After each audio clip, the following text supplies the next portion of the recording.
నీలి జెండాలతో నిండిన నెల్లూరు రూరల్ నియోజకవర్గం.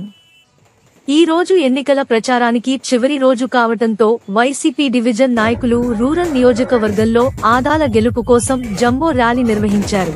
అశ్వరోహకులతో పెరేడ్ నిర్వహించారు. వీరితో సహా స్థానిక ప్రజలు, వైసీపీ అభిమానులు, ఇతర నాయకులు ఈ ర్యాలీలో పాల్గొన్నారు. 28వ డివిజన్ ఇన్ఛార్జ్ మదన్ మోహన్ రెడ్డి మాట్లాడుతూ ఆదాల 100కి 100% విజయం సాధించబోతున్నారని, ప్రజలు ఆదాలకు నీరాజనం పలుకుతున్నారని పేర్కొన్నారు. మరో నాయకులు పెండి సురేష్ మాట్లాడుతూ ఆదాల భారీ మెజారిటీ గెలుస్తారని తెలిపారు.